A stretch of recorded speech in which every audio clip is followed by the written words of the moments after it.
ಸಲ್ಲಿಸುತ್ತೆ. ಹೀಗಾಗಿ ಈ ವರ್ಷ ಬಳಕೆ ಮಾಡ್ಕೊಳ್ಳೋ 14-15 ಸಾವಿರ ಕೋಟಿಗಳನ್ನ ಯಾವುದೇ ಕಾರಣಕ್ಕೂ ಬಳಕೆಗಾಗಿನೇ ಇದನ್ನು ಬಳಸಬೇಕಂತಕ್ಕಂಥದ್ದನ್ನು ವಿಧಾನಸೌಧದಲ್ಲೂ ಕೂಡ ಮಂಡನೆ ಮಾಡಲಿದೆ.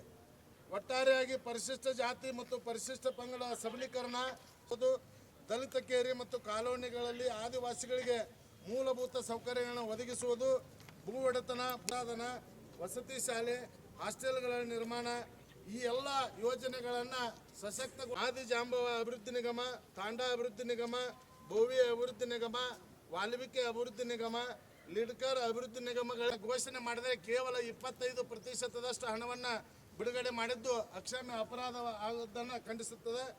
ಈ ಎಲ್ಲ ಸಮುದಾಯದ ಜನರ ಒಳಿತಿಗಾಗಿ ದುಡಿಬೇಕಂತಕ್ಕಂಥದ್ದನ್ನು ಬಿಜೆಪಿ ಆಗ್ರಹಿಸುತ್ತದೆ.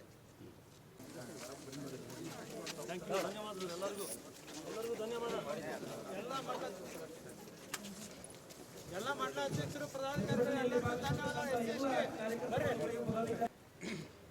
ಹೇರಬೇಕಂತ ಹಕ್ಕೊತ್ತಾಯವನ್ನು ಮಾಡ್ತೀವಿ. ಇದೇ ತರನಾಗಿ ಅವರು ಮುಂದುವರೆದಲ್ಲಿ ಹಕ್ಕೊತ್ತಾಯವನ್ನು ಮಾಡ್ತೀವಿ. ರಾಜು ಕೂಡಿಗೆ ಅವರು ಇದನ್ನ ನಮ್ಮ ಸನ್ಮಾನ